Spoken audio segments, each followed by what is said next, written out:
Va ora in onda l'altra metà della radio, parità di rassegna. Conduce Laura Ravetto.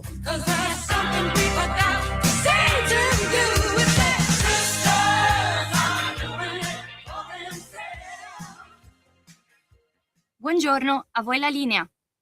Buongiorno a te, cara Natalia, ben trovata, amiche e amici miei, ma non dall'avventura, buon pomeriggio, siete sulle magiche onde di Radio Libertà, questa è l'altra metà della radio, la rassegna stampa al femminile di Radio Libertà. Io sono Antonino Danna, lei è la nostra padrona di casa, Laura Ravetto, bentornata e ben trovata. Grazie Antonino, la ritardataria.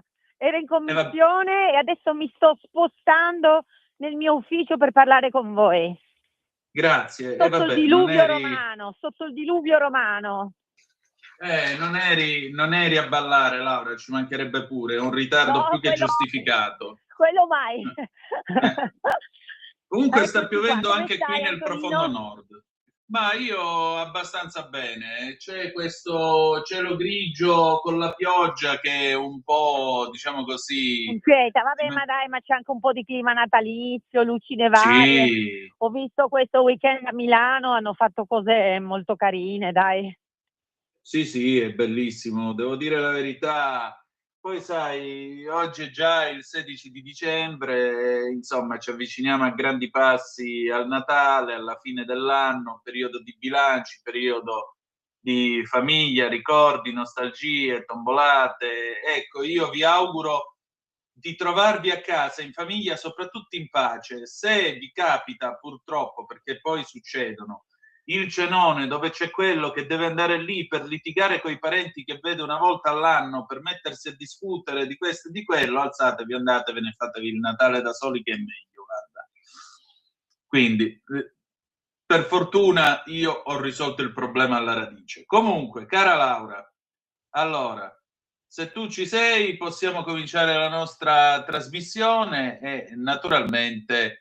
Vi ricordo i nostri contatti 340-670-9659 per le vostre zappe o WhatsApp che dir vogliansi, oppure 0292947222 se volete telefonare, il telefono è aperto da adesso.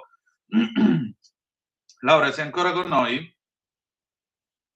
Mi sa di no. Natalia, proviamo a recuperarla per telefono perché oggi evidentemente anche la rete telefonica in questo paese è abbastanza attapirata per il tempo che fa, però tutto sommato quando piove, tanto l'aria sa da cagnà, cantava Pino Daniele, quindi meglio così. Vi ricordo come sempre, date il sangue, in ospedale serve sempre, salverete vite umane, chi salva una vita umana salva il mondo intero. Secondo appello, radiolibertà.net, fesso chi non lo legge, perché vi perdete un bellissimo giornale online dove ci sono i liberamente del direttore responsabile Giovanni Sallusti, gli auto da fede di Giulio Cainarca, le videopillole e poi la rassegna stampa di Semivarin e molto altro ancora. Un momentino che abbiamo un audio, sentiamo un po' cosa dice la nostra. Ok, un momento che la richiamiamo subito perché Laura è entrata alla Camera e come sempre le mura abbastanza spesse della Camera non aiutano molto la ricezione del telefonino. Arriviamo. Ecco, Natalia trova la segreteria, perché poi vedete, questo è il problema. Cioè, pensate, nella sede del Parlamento, cioè alla Camera, il segnale telefonico non riesce a funzionare. Natalia, riprova adesso che Laura mi sta rispondendo, quindi direi che dovrebbe avere finalmente la ricezione. Vai pure e dovremmo averla tra poco.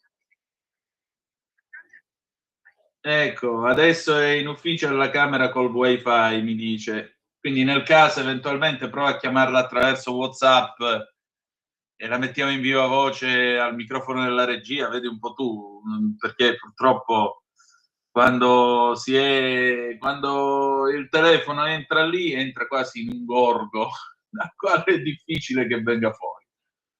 Vediamo un pochino se riusciamo ad averla. Nel frattempo vi dico che oggi sarà una puntata ovviamente come sempre dedicata all'informazione al femminile, ai problemi, ai rischi che le donne vivono oggi e in particolare, oltre a questo, avremo però anche una good news finale, come abbiamo deciso da qualche tempo in qua in trasmissione io e Laura di offrirvi questa good news, perché non tutto è male, non tutto è diciamo così un problema in questo benedetto paese. Il primo argomento di cui parleremo, tra l'altro, sarà la questione della famiglia nel bosco. La famiglia nel bosco che oggi attende la decisione del giudice dell'Aquila, lezione a casa e socialità, la famiglia nel bosco spera nel Natale insieme, scrive La Verità di stamattina.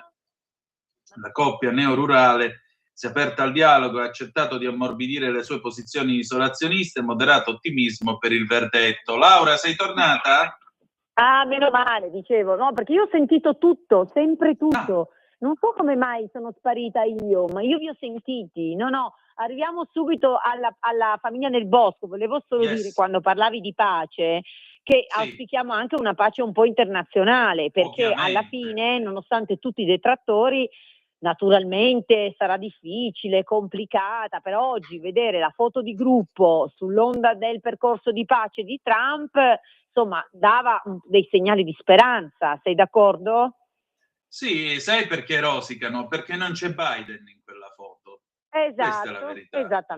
Esattamente. Comunque, scusa, ti ho interrotto, torniamo alla famiglia nel bosco. Non ti preoccupare. Allora, partiamo con Libero di stamattina. Scrive la collega Claudia Osmetti: ci sperano i birmi nel bosco di Palmoli, in provincia di Chieti, è ancora semivuoto. Babbo Nathan si è detto disposto ad adeguarla, ad aggiungere gli infissi e metterci il bagno, ha fatto qualcosina in più, ha accettato l'offerta di un ristoratore teatino, Armando Carusi, e ipotizzando che i lavori dureranno almeno 3 mesi, ha consentito a trasferirsi in una casa messa a disposizione da quest'ultimo per tutto il periodo che sarà necessario. Lui assieme all'intera sua ormai famosissima famiglia. È la storia infinita, la vicenda mezza favola e mezzo scandalo dei 3 bimbi allontanati dai genitori anglo-australiani innamorati della vita all'aria aperta. È la polemica a strascico che si mangia ogni cosa, politica e social network, talk show e rotocalchi, chi pro e chi contro. Chi fa notare che i 2 gemellini di 6 anni e la loro sorellina di 8 sono a malapena capaci di scrivere il proprio nome, che non conoscono nemmeno l'alfabeto della lingua italiana. Chi invece sottolinea la volontà da parte di mamma Catherine e papà Nathan c'è, e infatti, ma è solo un esempio, e la coppia ha consentito a passare dall'istruzione unschooling, ossia dall'apprendimento spontaneo senza programmi, lezioni o test, a un modello di homeschooling che prevede un insegnante a domicilio, un piano scolastico definito e su misura, ma in sintonia con quelli istituzionali. I segnali, dicono quelli che vorrebbero vedere ricongiungersi questo nucleo familiare al più presto, ci sono tanti, sono lì da vedere. Sono piccoli passi in avanti che però colmano distanze importanti se a farli sono 2 quarantenni stranieri votati al neoruralismo, abituati per scelta a vivere senza corrente elettrica e lontano dalle comodità della città. Ma di chi sono i figli? Soprattutto, quando i genitori si comportano così, quante opportunità tolgono ai figli? Ma allora facciamo, tra l'altro mi ha molto colpito la tua lettura, perché a 6 anni a malapena scrive il proprio nome. Io non so tu, io a 6 anni facevo le greche. Adesso mia figlia a 7 anni scrive correttamente, tra l'altro in 3 lingue, facciamole un applauso. Brava, no, però a 6 anni non so dirti esattamente quanto scrivesse, quindi voglio dire è un percorso che parte dall'approccio scolastico, no? Alla lettura, al disegno, quindi io mettere in pubblico, diciamo, le expertise o meno di bambini dei 6, 7, 8 anni non lo trovo corretto. Ecco, io penso che sarebbe stato sufficiente dire che c'era un tema sull'educazione, tema a cui questi genitori, come tu hai precisato, sono venuti incontro, senza andare a dire che 2 bambini sanno non scrivere il proprio nome. Io questo lo trovo davvero sgradevole. Ecco, sì, trovo sgradevole questo metodo gossiparo dei giornali di andare a buttare in piazza le risorse private delle famiglie e soprattutto di bambini. Allora, non so se ti ricordi, Antonino, su questo tema noi siamo stati i primissimi a parlarne. Sì. Io mi ricordo che avevamo la radio, uscì la notizia, uscì la decisione degli assistenti sociali in merito a questa famiglia, e io feci il primo commento, prima ancora che uscisse sui giornali, eccetera, eccetera, commento a cuore e non propagandistico, dissi: non conosco la vicenda, ma quando vedo dei bambini rom educati, quando va bene all'accattonaggio, quando va male a rubare, credo che i nostri assistenti sociali dovrebbero in qualche modo focalizzarsi prima lì. Poi questo è stato il leitmotiv di tutti i commenti. Cioè, qua non si tratta di fare i benaltristi, ma si tratta prima di tutto di dire che in un paese dove c'è un tema di bimbi importantissimo nei campi rom, importantissimo, tu non sai quante volte io, anche in maniera provocatoria, quando vedo questi bambini li guardo, e perché poi sono bambini eccezionali, si vede che sono bambini sveglissimi, che dovrebbero essere educati a una vita migliore, non certo a fare i pali delle madri magari che rubano, io li guardo e dico loro: ma tu perché non sei a scuola? Perché se li trovi alle 11 del mattino in stazione centrale, il quesito sorge spontaneo. Quindi diciamo, un paese che ha questo tema, credo che la famiglia del Bosco avrebbe dovuto essere derubricato come minimo al 10° posto. Detto questo, la famiglia del Bosco è venuta in contraccompromessi. Poi diciamoci la verità, siamo a Natale, cioè quale struttura pubblica può pensare di tenere separata una famiglia a Natale? Cioè, per Natale questi bambini devono necessariamente essere con mamma e papà, a me non me ne frega niente dell'upschooling, downschooling, devono essere con mamma e papà. Cioè, ecco, io temo che certe volte ci si ideologizzi a tal punto che non si applica più neppure il buon senso. Quindi ecco, sicuramente questi bimbi devono fare una foto con mamma e papà a Natale, nel senso che devono essere insieme. Se no abbiamo un gravissimo problema su quell'assessorato. Sì, decisamente. Aggiungerei infatti, sempre dal pezzo della collega Osmetti sulla Verità, c'è la gara di solidarietà che in tanti hanno dimostrato avanzando proposte simili a quella di Carusi. Pure il cantante Albano si è espresso al riguardo. Albano gli voleva dare una casa e un lavoro in Puglia. C'è la politica che prova a dare una mano. Questa è l'ennesima notte che 3 bambini passano lontani dalla mamma, dal papà e dal loro lettino, dai loro giochi nel bosco, commenta il vice premier e segretario della Lega Matteo Salvini. Anche qua qualcuno è intervenuto a gamba tesa, con nostalgie forse dell'Unione Sovietica. C'è la cordata social, il ricordo di quanti hanno vissuto un'esperienza simile, c'è soprattutto la scadenza dei termini procedurali. Oggi all'Aquila si terrà l'udienza davanti alla Corte d'Appello sul ricorso presentato dai Birmingham Trevelyan. Babbo Nathan e mamma Catherine non saranno presenti in tribunale, tuttavia è possibile che si arrivi a una svolta dopo che a metà novembre la magistratura per i minorenni della stessa città ha sospeso la responsabilità genitoriale dei due e ha disposto il collocamento dei loro 3 figli in una struttura protetta di Vasto. Si torna al punto di partenza e, dita incrociate, il cerchio che si chiude. Noi ovviamente ci auguriamo che si possano ritrovare con padre e madre questi ragazzini, almeno quantomeno per Natale, che diamine. Manca agli ergastolani un trattamento del genere, insomma. No, vabbè, ma poi io adesso non voglio dire, ma al netto, ripeto, delle scelte di vita di ognuno, del fatto che la famiglia, purché non metta in pericolo i propri figli, ha assolutamente tutto il diritto di educarli come ritiene, che nel momento in cui è giusto si fanno delle verifiche sull'agibilità delle case dove i bambini vivono, si è parlato di scolarizzazione, ma che dubbio hai? Ma questo deve essere già una pratica strachiusa, cioè chi risarcerà del trauma che subiscono questi bambini nell'essere separati questi giorni dai genitori? Ma io mi immagino Clarissa, mia figlia ha 7 anni, separata da me e dal padre 5 giorni prima di Natale, cioè sono cose non risarcibili poi. Quindi ecco, io diciamo bene che ci siamo mossi tutti, diciamo tutti da una precisa parte politica, per stigmatizzare questa situazione, anche perché spero che non succederà più in futuro che insomma ci si disponga in maniera così diciamo burocratica, ecco, nei confronti di esigenze che sono di riunione familiare assoluta. Quindi ecco, monitoriamo la situazione, ma io credo che nessuno possa prendersi la responsabilità di tenere questi bambini lontani dai genitori a Natale. pienamente d'accordo. Vi ricordo il numero di telefono 0292947222 oppure 340 670 9659 se volete intervenire attraverso la zappa o WhatsApp, che dir voglia. Sì, noi andiamo avanti perché abbiamo un'altra notizia che arriva sempre dalla Verità. Stavolta è la collega Alessia Pedrielli che ne scrive. La Verità di stamattina. Insicurezza diffusa, le cassiere spray urticante anti-Maranza. Dopo l'ennesimo episodio di violenza, un supermercato di Treviso ha deciso di dotare le sue dipendenti di un'arma al peperoncino. Sono tutte giovani e hanno paura, ha spiegato il titolare. Anche in pieno centro città i pestaggi delle gang sono ormai un'abitudine. State un po' a sentire che cosa succede. Pochi giorni fa, a metà mattinata, due ubriachi sono entrati con cattive intenzioni in questo supermercato e mentre uno si dirigeva verso il reparto alcolici, l'altro si è avvicinato ai banchi dell'ortofrutta e, afferrato un grappolo d'uva, si è messo a mangiare con gusto, cercando di farsi consegnare denaro dai presenti. Invitati ad allontanarsi, i due hanno reagito con violenza, minacciando il titolare del negozio e spaventando il resto del personale, costretto a rifugiarsi nel box informazioni per paura di essere assalito.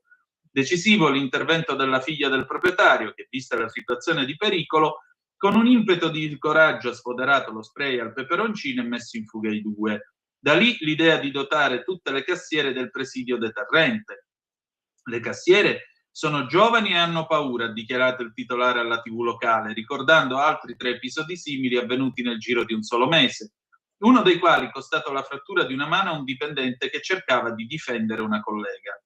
Recentemente il Sole 24 Ore ha posizionato la provincia di Treviso al primo posto in Italia per numero di minori coinvolti in rapine e aggressioni, perché in città e nel suo comprensorio il 9,5% delle persone denunciate e arrestate per atti violenti è risultato essere un under 18. Il dato nazionale si ferma al 5%.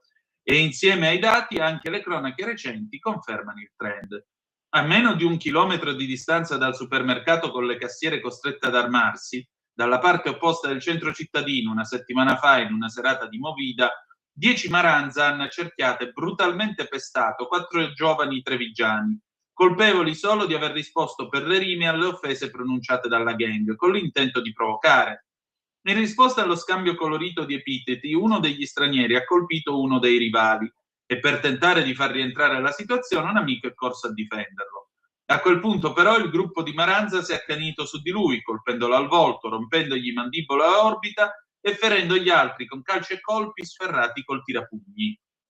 In risposta all'episodio, il comitato Prima i Trevigiani, in sinergia con Azione Studentesca, si è recato nei luoghi dell'aggressione affliggendo uno striscione con su scritto "Baby Gang e Maranza è finita la tolleranza". Ora io resto veramente esterrefatto, cioè addirittura la necessità che le cassiere debbano essere armate, tra virgolette, di spray al peperoncino durante il turno di lavoro. Voglio dire, da un lato il tema della sicurezza, dall'altro il tema del rispetto alle donne, se la prendono proprio perché sono delle ragazze molto giovani. Se ci fossi io seduto con i miei 175 kg più o meno lì alla cassa, non lo so cosa succederebbe.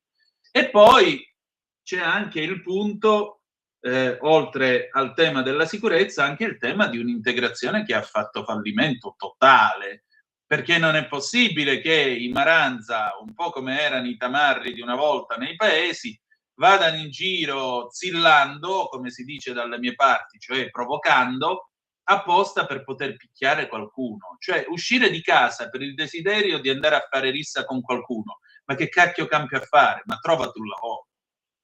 O sbaglio? Sì, io dubito che i tamarri di paese dei tuoi tempi, anche dei miei, andassero a stuprare in giro le ragazze o facessero violenza sessuale. Invece qua vediamo che il 43% delle violenze sessuali sono commesse da immigrati e che gli immigrati sono il 9% della nostra popolazione. E quando faccio questa affermazione, e tu lo sai, non mi sento razzista, non mi sento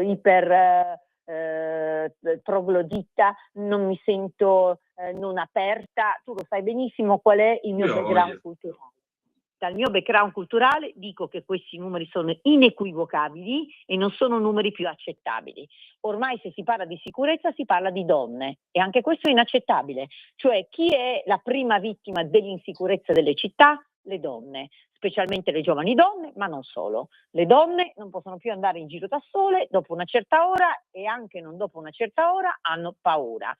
Allora, qua se non immediatamente stronchiamo il fenomeno, questo fenomeno sarà destinato a allargarsi anche per ragioni imitative, perché poi purtroppo qua abbiamo un doppio tema di queste maledette baby gang che dovrebbero essere fermate e in qualche modo la mitizzazione che abbiamo di queste baby gang, perché purtroppo grazie anche ad alcuni trapper, personaggi che su YouTube piuttosto che su TikTok fanno vedere quanto è fico essere violenti, quanto è fico andarsene in giro a strattonare le femmine, eccetera, eccetera, quanto è fico il soldo facile senza lavorare, noi rischiamo anche un contagio all'interno dei nostri giovani che invece sono sani. E ripeto, non userò parole diverse da questo, sani e non sani, immigrati e non immigrati, perché mi sono rotta le scatole e non te lo dico per ragioni propagandistiche, perché ormai questo è il dato di realtà. Allora, noi abbiamo fatto ben 2 decreti sicurezza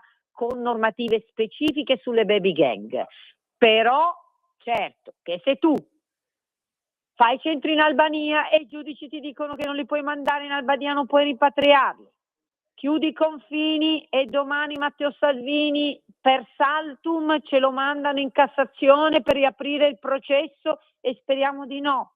L'imam che dice che però i palestinesi che hanno fatto quegli attacchi forse non sono così brutti e cattivi, lo rimpatri giustamente e il giudice dice di no. Cioè adesso io non voglio fare vittimismo, però noi facciamo provvedimenti sulla sicurezza quotidiani. Poi se c'è una parte dell'istituzione che ce li smonta diventa problematico.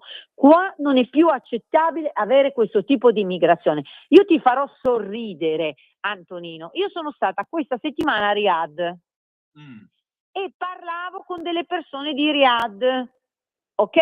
Arabi. Okay.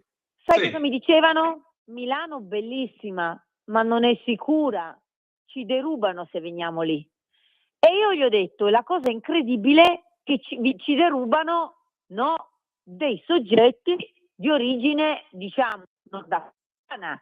Può darsi addirittura anche di paesi vicino all'Arabia, magari non proprio l'Arabia Saudita, ma comunque paesi. E loro sai cosa rispondevano? E certo, ma perché da voi arriva la feccia. Così dicevano.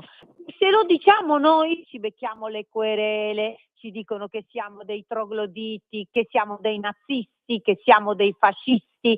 Lo dicono loro, lo dicono, diciamo, le persone con cultura e con lavori seri nei paesi arabi come nei paesi africani, che qua purtroppo arrivano degli strati subculturali senza lavori, senza sostentamento, senza cultura, senza rispetto per le donne che fanno quello che fanno. Cioè sentirmi dire a Riyadh da degli arabi non vengo a Milano perché mi derubano sembra un po' una barzelletta, sei d'accordo? Decisamente d'accordo, però questa è la realtà e tu la racconti per quello che è e non c'è altro da dire, insomma. Ti chiedo 10 secondi di pausa, torniamo subito. Sì.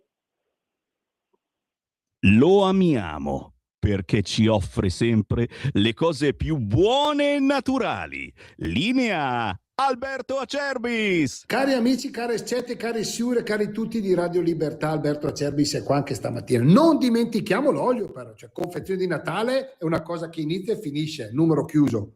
Perché tu devi regalare qualcosa che non è che poi a Santo Stefano vedi il panettone che ti regalano se prendi le calze, detti anche scalfarì, cioè cerchiamo di capirci, cioè parliamo di un regalo particolare che fa davvero la differenza nella qualità dei prodotti e né come viene presentato. Detto questo, stiamo raccogliendo l'oliva ancora per 20 giorni, l'olio nuovo è pronto. Mio nonno in questo periodo mi diceva Alberto, vecchie Alberto, l'olio bulve sempre a galla in francese, in italiano Alberto vieni qua, l'olio buono viene sempre a galla. Quindi se volete le 6 bottiglie per dicembre ma ne ho ancora 2, ne ho ancora una, aspetto, vediamo. Allora, guardate che noi roba di importazione no, quest'anno poche olive belle, poche, belle, olio meraviglioso, prezzo vecchio. Io dicembre-gennaio vi garantisco ancora questa roba, poi permettetemi a gennaio ne riparliamo. Se volete l'olio Acerbis, se lo pensate come un qualcosa di diverso, a parte che con 6 bottiglie fai 6 regali, chiama 030 68 44 08 o visita olioacerbis.com e chiedi informazioni. Puoi parlare con me, con la Mira, se sono qua. Chiedete di me, fate quello che volete. Io sono qua, vi voglio bene, alla prossima. Di nuovo a voi la linea. Grazie cara Natalia, questa è sempre l'altra metà della radio, la rassegna stampa al femminile di Radio Libertà. Laura Ravetto e Antonino Danna al microfono con voi.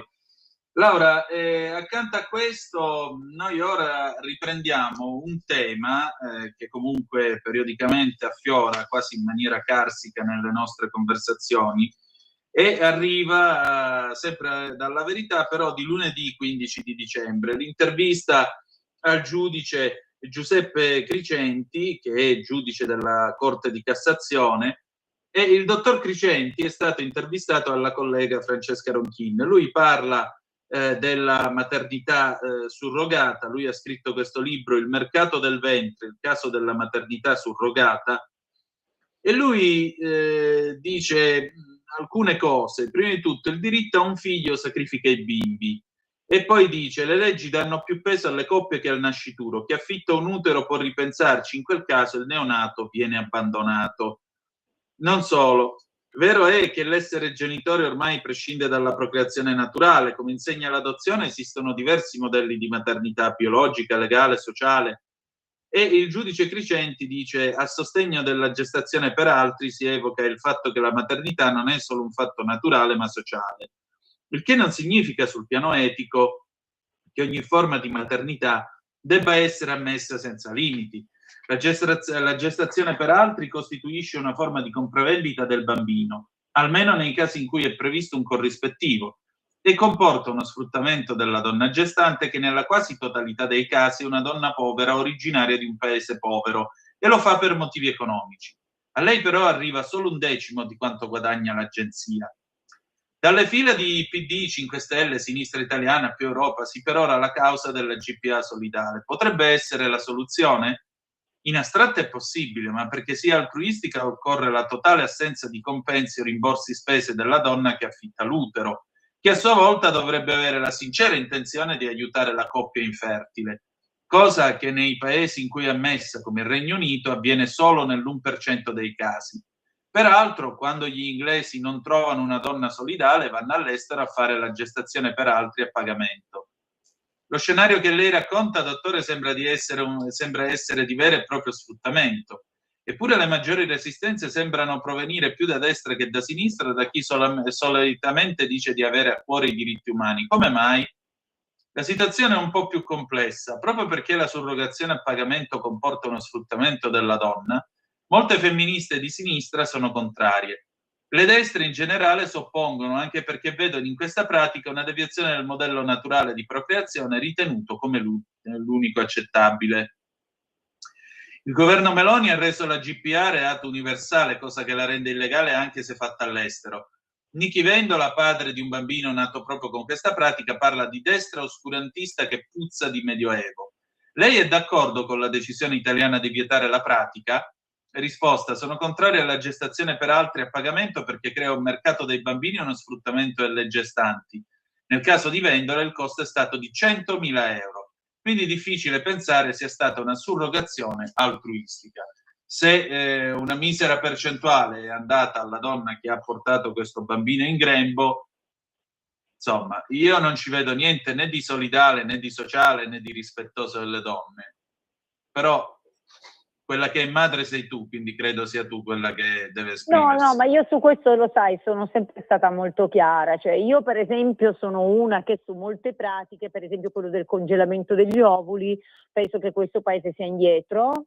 So che ne stanno discutendo al Ministero della Salute, cioè te la faccio breve, secondo me bisognerebbe dire alle ragazze giovani che a un certo punto è utile congelare gli ovuli, perché poi ognuna segue giustamente il suo percorso di vita, di carriera, non è detto che incontri la persona giusta subito, quindi magari con il congelamento degli ovuli ti puoi anche permettere di avere figli un po' più tardi, come ho fatto io, però sono totalmente contraria alla gravidanza surrogata, perché prima di tutto ho provato in prima persona, cioè tenere un figlio in pancia a 9 mesi, ho difficoltà a convincermi che qualunque donna con estrema tranquillità possa separarsi dalla creatura che ha avuto in grembo per 9 mesi. Cioè, io non ritengo questo possibile.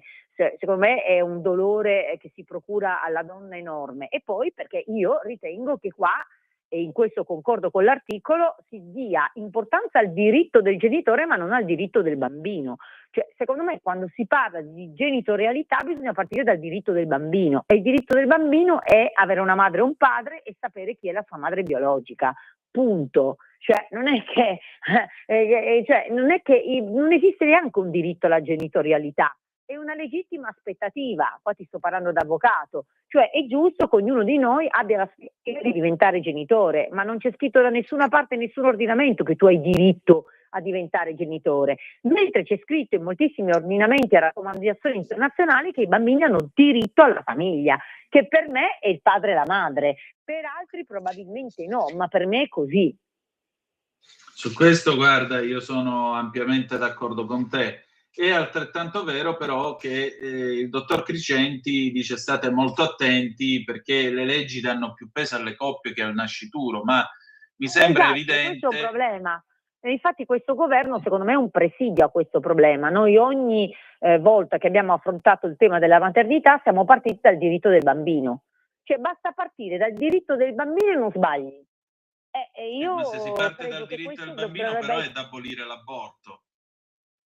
No, perché parti dal diritto del bambino sapendo benissimo che nel momento in cui, perché lì poi c'è la cristianità, il cattolicesimo, io sono cristiana e cattolica, ma sono laicista dello Stato, quindi io ritengo, e questa è una discussione che c'è, ma io ritengo che nelle mensilità indicate dalla legge non si possa ancora parlare di bambino, puoi parlare di vita umana in fieri, però per me non puoi ancora parlare di bambino, quindi qua c'è uno scollamento, però attenzione, capisco che per un cattolico possa già essere un bambino e infatti il cattolico può benissimo non abortire. Io sono cattolica ma ho un approccio laicista allo Stato e quindi non impongo anche ai laici di dire che già nell'ambito dei 3 mesi quella è un bambino. Scientificamente non è così, quindi scientificamente l'aborto rimane nella possibilità della donna. Ripeto, io come cattolica non abortirei, però non impongo a chi non è cattolico di non abortire, è molto diverso. Su questo torniamo sempre al solito concetto. Intanto è una questione della propria coscienza. La seconda cosa, per quanto riguarda la coscienza, poi ognuno se la vede con quella, con le sue credenze religiose. Coscienza è anche possibilità, perché così come io ritengo che gli stati devono rimuovere ogni ostacolo all'aborto dovuto a situazioni economiche, perché per me non è accettabile che una donna sia costretta ad abortire per ragioni economiche, né che un bambino non debba venire alla luce per ragioni economiche, però io non me la sentirei di dire a nessuna donna violentata da un uomo che deve mettere alla luce il frutto della violenza. Quindi sai, non è solo coscienza, bisogna anche un po' trovarsi nelle situazioni, perché le donne spesso sono in situazioni complicate. Decisamente. Senti, noi andiamo avanti, ci avviamo alla conclusione di questa nostra chiacchierata di oggi. La Stampa di ieri, edizione di Savona. La litigata degenera, il vicino la picchia con un pugno al volto, al Bissola superiore, ne scrive il collega Rambaldi e dice la litigata tra vicini degenera, lui prende a pugni la donna sua di rimpettaia al culmine della rabbia. Tanto che devono intervenire anche i carabinieri per tranquillizzare gli animi e ricostruire la vicenda, considerata che la ferita è stata portata in ospedale in codice giallo. Il caos è scoppiato in un caseggiato di Albisola Superiore. La donna sui 60 anni è stata poi dimessa qualche ora dopo e quasi certamente presenterà denuncia di parte. L'aggressore, secondo le ricostruzioni, è un uomo di circa 50 anni. In base a quanto raccolto dai militari intervenuti, non è la prima volta che tra i due scoppiano dissidi. Un rapporto di vicinato complicato per alcune situazioni che nel tempo si sono incancrenite. Classiche beghe di condominio che però nel caso in questione sono arrivate a un punto di non ritorno, tanto che dalle parole si è passati prima a qualche insulto e infine addirittura alle mani. I carabinieri hanno raccolto le varie testimonianze per ricostruire con esattezza quanto capitato e hanno verificato che la situazione tra i vicini era già arrivata a un punto di rottura totale. L'aggressore molto probabilmente verrà accusato di lesioni. Quello dei cattivi rapporti tra persone che abitano nello stesso palazzo o caseggiato non è un fatto raro. Negli ultimi tempi i tribunali a Savona si sono celebrati diversi processi per situazioni proprio legate all'esasperazione di qualche condomino che dopo mesi di problematiche e richieste cadute a vuoto ha deciso di denunciare il proprio vicino per i continui comportamenti ritenuti inappropriati, finanche offensivi e lesivi della propria privacy. In un caso i giudici hanno dovuto ascoltare di come un uomo aveva talmente reso impossibile la vita a una famiglia che una donna e i suoi figli sono stati costretti ad andarsene. Sì, però arrivare a tirare un pugno a una donna mi sembra che abbiamo esagerato anche troppo. Allora, io qua sarò impopolare, Antonino, farò arrabbiare qualcuno che ci ascolta. Io sono per le pari opportunità, lo sai, sono sempre a difesa delle donne, però in questo caso non è che mi scandalizzo di più o di meno perché c'è una donna.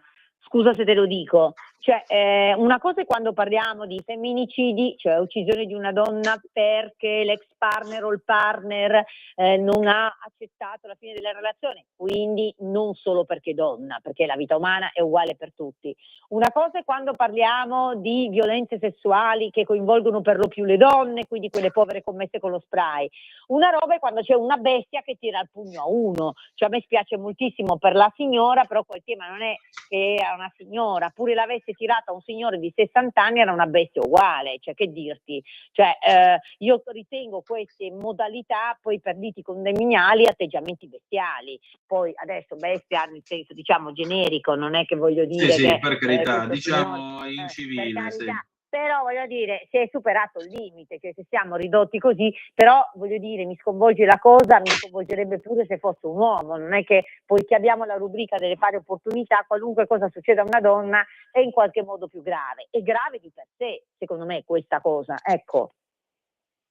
Hai ragione, soprattutto questo fatto, il fatto che non si riesca a stare insieme, a convivere, ad andare a vivere in condominio, allora che cosa ci sei andata a fare? Cioè, se devi trasformare la vita insieme agli altri in un inferno, piuttosto vattene nel bosco con i Birmingham, che magari ci impari pure qualcosa di utile e mangi più sano, poi ti dica. Comunque. Devo dirti che certe riunioni di condominio sono più problematiche di certi parlamentari di voto notturno. Però effettivamente perché forse ci manca un po' il supporto della collettività, cioè questo individualismo spinto, poi sembrano sempre diciamo discorsi un po' generici, poi nessuno vuole salire sul pulpito, mi ci metto per prima io, però indubbiamente qua c'è un tema di collettività, cioè di senso della collettività, del rispetto di tutti, perché poi al netto di questo che è un'esasperazione, perché pugni non si può, però le liti condominiali sono tantissime e questa cosa denota probabilmente un senso di perdita collettiva, anche se forse ecco come legislatore andrebbe un po' migliorato, lasciamelo dire, non mi occupo mai di queste tematiche, ma forse se ci fosse un affinamento nella scelta degli amministratori di condominio, io ho sempre pensato ci vorrebbe un po' più di controllo, un po' più di esperienza. Io per le esperienze che ho visto che non sempre diciamo ci sono persone così qualificate da essere in grado di ricomporre le liti, ecco, non sempre è così. È vero. Diciamo che anche un po' secondo me valorizzata, mettiamola così. Decisamente, guarda. Senti, siamo alla fine di questa puntata, abbiamo la good news del giorno. Perché arriva dalla stampa in parola e quindi ogni volta me la trovi e ti sono grata. Merci beaucoup, madame. La stampa, sempre stavolta del 1° di dicembre, questa l'ho tenuta perché, diciamo, piace anche a chi ha un pet, un animale in casa. Cairo Montenotte, l'episodio durante l'alluvione, vigilesse premiate per il salvataggio degli animali in fuga, vigilesse cairesi premiate per il salvataggio di alcuni animali fuggiti dal recinto di una fattoria in seguito all'alluvione dello scorso ottobre. E il riconoscimento verrà consegnato a Riccione nel corso della giornata conclusiva del convegno di formazione professionale organizzato dal sindacato DICAP dal 4 al 6 dicembre. Una bella soddisfazione quindi per il vice comandante Chiara Gallione e le colleghe Francesca Maccarrone e Valentina Parodi. La storia risale ai giorni immediatamente successivi. Sì, vero, anche perché sono fotografate, io non vi posso mostrare la pagina, però una ha un cavallo, una un asino e la terza credo un mulo. La storia risale ai giorni immediatamente successivi all'alluvione che ha ferito ancora una volta la Val Bormida, quando un cavallo e 2 asini, ecco qua, innervositi e impauriti appunto dal maltempo che aveva imperversato su tutto il territorio, approfittando di come la pioggia avesse danneggiato la staccionata, rendendo anche il terreno dove erano infissi i pali del recinto più cedevole, erano fuggiti. Una boccata di inaspettata libertà che ha inebriato gli animali, che si sono messi a scorrazzare senza freno per i vicini campi, dirigendosi però verso la tangenziale. Conferma la vice comandante della Polizia Municipale di Cairo, Chiara Gallione. Una volta ricevuta la chiamata dalla proprietaria, la nostra prima preoccupazione è che non raggiungessero la tangenziale, causando situazioni di pericolo per gli automobilisti oltre che per loro stessi. Quindi, muniti di corde, abbiamo tagliato la strada agli animali, bloccando contestualmente il traffico lungo la tangenziale. Con la proprietaria siamo riusciti ad avvicinarci agli animali, allora è stato fondamentale Hibiscus, il cavallo, punto forte del trio, che si è lasciato avvicinare e col suo atteggiamento ha calmato anche i 2 asini. Abbiamo così potuto mettere loro delle briglie e ricondurli a casa. Complimenti. Che dire di più? Delle vere amazzoni. Bene. Sì, ci Bello, piace. bello chiudere Ci piace così. molto. Brave vicinanze. Allora, tu questa settimana che fai? Ma noi domani abbiamo le comunicazioni del Premier, della Premier in aula, e poi iniziamo la prossima settimana e abbiamo le comunicazioni della Premier in aula, votiamo i provvedimenti perché lei andrà in consiglio, quindi noi dobbiamo votare i provvedimenti relativi. La prossima settimana abbiamo la finanziaria, stasera abbiamo la cena di Natale col nostro segretario che, come sapete, domani avrà l'udienza. Ecco, tra l'altro, visto che tu mi passi la palla, io tiro in porta, la radio sarà sul chi vive con la sua programmazione, per cui nel momento in cui noi, attraverso il sottosegretario Alessandro Morelli che ci farà da inviato, avremo delle notizie da Palermo, sarò io che farò irruzione nel palinsesto e quindi cominceremo una diretta da Palermo. Perfetto. Per raccontarvi l'evoluzione della giornata. Quindi noi siamo sul chi vive. C'è Lisetta al telefono, Laura, la prendiamo? Pronto, sì, Lisetta? Sì, buongiorno. Eccola. A tutti e due. Ciao Lisetta. Allora, io volevo parlare della giustizia e legittima difesa, se posso, se è il suo argomento, se no... Vai, parla. Allora, la prima difesa, con te, però. Secondo me... Chiudiamo con te. Sì. Ecco, la prima difesa a cui puntano gli avvocati difensori di criminali accertati è l'attenuante per incapacità di intendere e volere, che spesso porta ad una drastica riduzione della pena, se non addirittura alla assoluzione. Ora, mi chiedo, una persona che subisce la 6ª rapina, in una delle quali, ricordiamolo, è stato brutalmente massacrato di botte, non è forse, secondo me, sempre nello stato d'animo dell'incapacità di intendere e volere? Non è forse in uno stato di esasperazione, secondo me, tale da perdere il raziocinio e compiere azioni che mai commetterebbe in condizioni normali? Allora, non è questa un'attenuante di cui tener conto quando lo si giudica al pari di criminali? Purtroppo in questo sgangherato paese le attenuanti valgono solo per i delinquenti. È bella forte, ma l'ho voluto dire. Grazie a voi e buona giornata. Ancora. Prego Laura. Ehi, abbiamo perso Laura. Natalia, proviamo a ritrovarla, siamo addirittura d'arrivo, però abbiamo ancora qualche minuto, dovremmo farcela e vediamo di recuperarla e così vediamo un po' che cosa che cosa c'è da dire su questa vicenda, ma certamente va rivista la normativa sulla legittima difesa e bisogna rivedere un pochettino anche la questione, già che ci siamo, dei risarcimenti, visto e considerato che molto spesso oltre al danno si aggiunge anche la beffa, perché vieni rapinato, spari, se spari devi provvedere a, come si dice, a pagare per il malvivente che hai ferito. Sono le 14:57 minuti e 16 secondi. Prova con WhatsApp, Natalia, che così almeno chiudiamo e ci avviamo alla fine. Noi ci saluteremo con una bella canzone di Mina, grande del 1971. Insomma, anche oggi abbiamo cercato di fare la nostra informazione. Stasera alle 18:05 trattabili come sempre Zoom, ci sarà la scuola di magia con il senatore Claudio Borghi Aquilini, Sava Sandir, e anche stasera scopriremo ulteriori meandri della politica. Laura, eccoti. Io c'ero anche prima, non so perché ogni tanto sparisco, comunque senta, voglio dire che sfonda una porta aperta. È anche vero che grazie alla Lega, i provvedimenti fatti dalla Lega, iniziamo a vedere che ci sono delle condanne differenti, nel senso delle assoluzioni anche a soggetti che si sono difesi per legittima difesa. Quindi questo è un argomento della Lega e la Lega lo sta portando avanti anche con i provvedimenti concreti, diciamo. Eccellente. Allora, cara Laura, noi ci ritroviamo martedì prossimo, sarà già assolutamente. Così ci salutiamo per Natale, grazie del tuo tempo, ci salutiamo con Mina, grande del 1971, e a più tardi, eventualmente, se volete, c'è Zoom alle 18:05. Adesso la programmazione della rete, poi Alessandra Mori con Pop Economia Rumore e tutto il resto del palinsesto. Grazie a tutti.